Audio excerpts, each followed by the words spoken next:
आशा करता हूं आप सब बहुत अच्छे होंगे। मेरा नाम है सिद्धांत अग्निहोत्री। स्टडी ग्लोस पे आपका बहुत बहुत स्वागत है। दोस्तों, कल मैंने एक लेक्चर लिया था, ये उसका दूसरा पार्ट है कि आखिरकार भारत झुक क्यों नहीं रहा है। बहुत जबरदस्त, बहुत बढ़िया जवाब है भैया। डोनाल्ड ट्रंप ने बोला भाई निकल, पहली फुर्सत में निकल, नहीं उठाएंगे तुम्हारा कॉल, तुम हो कौन, नहीं उठाएंगे, जा कर दिया फ्रेंड जोन तुमको। तो डोनाल्ड ट्रंप की ऐसी की तैसी कर दी है और भारत के 50% टैरिफ लगे क्योंकि भारत बुली नहीं हुआ। हालांकि मुझे लगता है कि भारत को और तगड़ा स्टैंड करना चाहिए और अब हाई टाइम आ गया कि हम, ये ब्लेसिंग इन डिस्गाइज है, हो सकता है भारत अब काफी रिफॉर्म करे।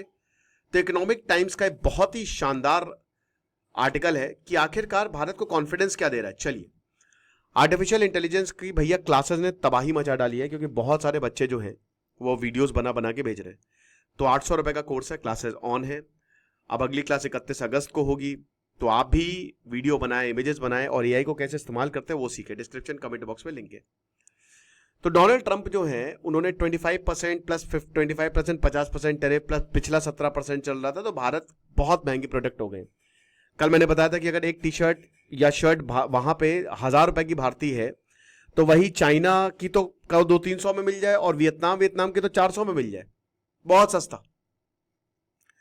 तो मुश्किल है और इसकी हम कई बार बात कर भी चुके हैं। लेकिन इंडिया जो है ना, इंडिया ने बोला कि हम झुकेंगे नहीं। Pushpa, Japan, European union, south Korea सब झुक गए, लेकिन इंडिया नहीं झुका। ब्राजील नहीं झुका, उसके ऊपर भी 50% है। चाइना तो झुक ही नहीं सकता भाई, उसके पास तो सप्लाई चेन है पूरी दुनिया की। तो वो तो ऐसे एकदम कुर्सी पे टांग ऊपर करके बैठता है, कहते जूता चाट लो मेरा। तो चाइना तो ऐसा है।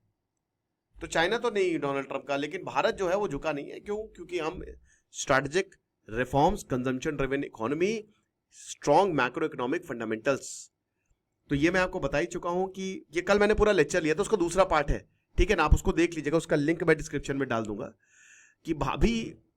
अब एक और चीज आपको बताता हूँ, 1990s में भारत का जो एक्सपोर्ट था वो $91 बिलियन हम अमेरिका से मंगाते थे। तब भी 3% टैरिफ था, बहुत कम। और अब तो कम है, $60 बिलियन। भाई $91 बिलियन अभी भी हम कर रहे हैं, बट इसमें $30 बिलियन पे जो बहुत ही इंपॉर्टेंट चीजें हैं अमेरिका के लिए, उस पर कोई टैरिफ नहीं है। बाकी $60 बिलियन पे इन पे टैरिफ लगाया है। इसमें jewellery, shrimp, carpet, handicraft, textile, ये सब आ जाता है। और जाहिर सी बात है कि भारत का जो एक्सपोर्ट है अमेरिका को वो 70% तक कम हो सकता है। और जैसा कि मैंने बताया कि कल भारत को करना क्या चाहिए, ये बताया था, ठीक है। बहुत सारे रिफॉर्म्स की हमने बात की थी, लेकिन अब हम बात करेंगे, नौकरियां तो जाएंगी यार, लेकिन टेम्पररी शॉक रहेगा कि आखिरकार इंडिया क्यों, why India is not refusing to go. क्योंकि भारत की इकोनॉमी लगातार बढ़ रही है और भारत एक बहुत तगड़ा मार्केट है। और भारत जो है ना, अपने ऑप्शंस अभी एक्सप्लोर नहीं किया, अब एक्सप्लोर करेगा। भारत की sovereign rating BBB, triple B पे आ गई है। एक अगर मान लीजिए कि प्रमोशन होता है तो A में आ जाएगी। तो ये 18 साल में पहला अपग्रेड है, यानी कि भारत में इन्वेस्ट करो, दुनिया का सबसे स्टेबल मार्केट है। S&P कह रहा है कि नो डाउट 1% से हमारी ग्रोथ घटेगी। पहले हम 4.5% से ग्रोथ कर रहे थे, तब शायद हम 5.5% पे आ जाए। और हो सकता है कि भारत जो है कोई डील साइन कर ले। इनके जो स्कॉट ब्रेसेंटी हैं, वही ट्रेजरी वाले सेक्रेटरी, तो उन्होंने तो बोला है कि भैया, अभी आज उनका बयान आया है कि इंडिया और अमेरिका साथ में ही आएंगे। इंडिया झुका नहीं है ना, तो डर है कि कहीं ऐसा ना हो कि ये डोमिनो इफेक्ट हो जाए, बाकी देश भी इंडिया से सीख ले क्योंकि पूरी दुनिया झुक गई है डोनाल्ड ट्रंप के आगे, है ना। तो इसीलिए कहीं ना कहीं आगे आने वाले समय में भारत और अमेरिका, ये जितना भी सब वापस ले लिया जाएगा, क्योंकि अमेरिका को खुद भी पता है यार कि हम भी बहुत बड़ी दिक्कत में हो जाएंगे। तो पहली तो भैया हमारी जो रेटिंग्स है वो अपग्रेड है।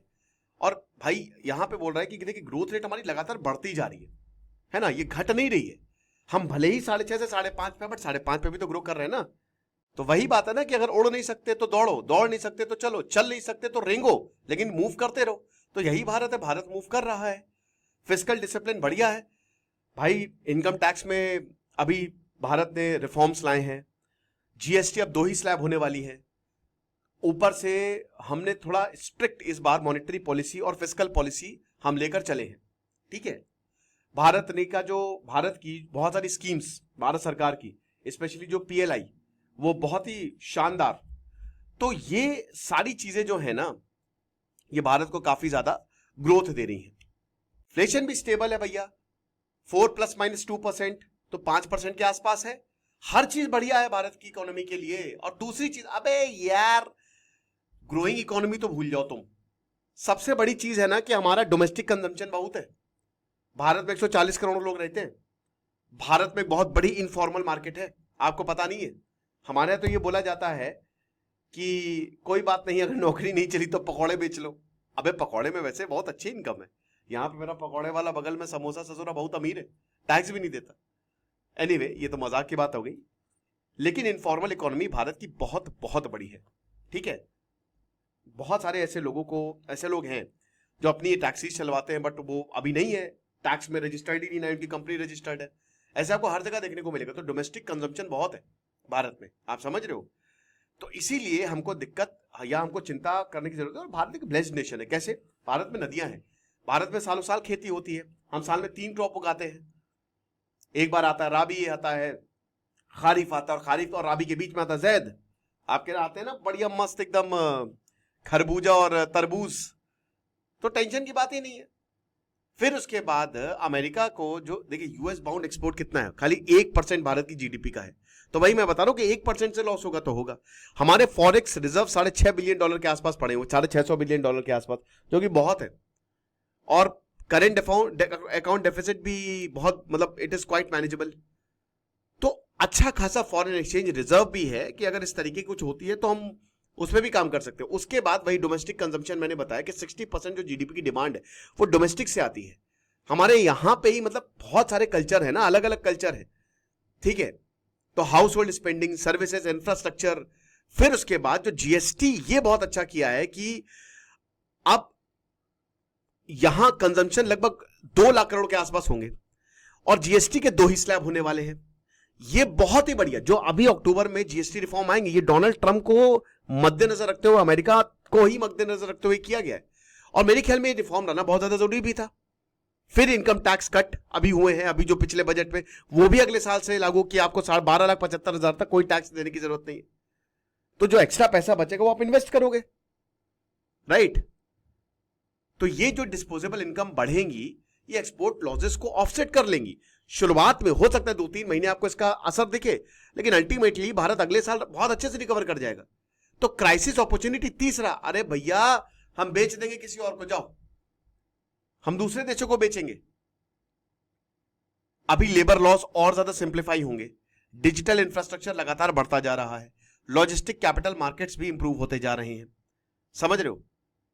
तो ये चीज है, बहुत बड़े बड़े रिफॉर्म्स इन वेटिंग है इस समय।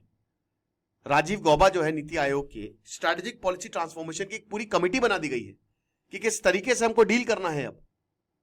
तो ये कैटलिस्ट रहेगा ताकि कॉम्पिटिटिवनेस और प्रोडक्टिविटी को बढ़ाया जा सके।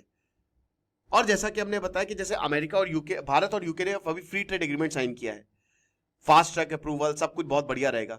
यूरोपियन यूनियन से भी बातचीत चल रही है, comprehensive economic partnership. Russia Eurasian, ये भी अभी जा रहे हैं भैया नरेंद्र मोदी 2 दिन बाद, तो क्या पता कुछ बहुत बड़ा ही वो डील साइन करके आ जाए। पिछली बार भाई जब मिले थे वो शी जिनपिंग से, तो बढ़िया भारत और चाइना दोस्त बन गए और पीछे हट गई सेना।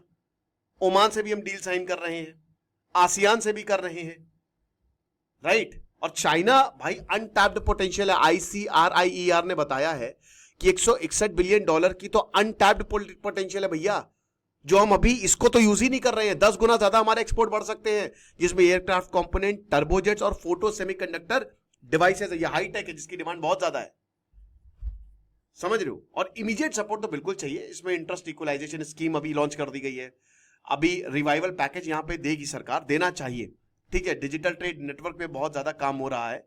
फिर उसके बाद यही जो ट्रेड डील्स है, यूके, यूरोपियन यूनियन, भाई बचा ही क्या, पूरी दुनिया में सब आ गया। तो एक तरीके से टेंशन लेने की बात नहीं है। हम सर्विसेज, भारत सबसे ज्यादा एक्सपोर्ट करता है, आईटी, फिनटेक, हेल्थ केयर में हमने महारत हासिल की हुई है, दैट इज अनअफेक्टेड। वो 10% से ग्रो करेगा, 383 से $421 बिलियन पे, ओके। और टोटल एक्सपोर्ट जो goods and services, they will also increase by 2.3%। So tariff बहुत लंबे समय तक वैसे भी बहुत नहीं चलेंगे, क्योंकि अमेरिका ना उसके पास कुछ बचा, उसको लग रहा था कि हम डरा धमका के बुली कर लेंगे। अरे तो उसको धमका जो कमजोर है, हम ऑलरेडी सक्षम हैं, हमको दिक्कत नहीं है। और याद रखिएगा कि ये टैरिफ 18 से 20% तक घटेगा भी। ये मेरे ख्याल में 25% के आसपास ही बैठेगा, या उससे कम भी हो सकता है। तो कंक्लूजन यही कि हमारी macro economic strength, domestic consumption, structural reforms, trade, partnership और टारगेटेड सपोर्ट मेजर्स, ये हमको बचा ले गए हैं।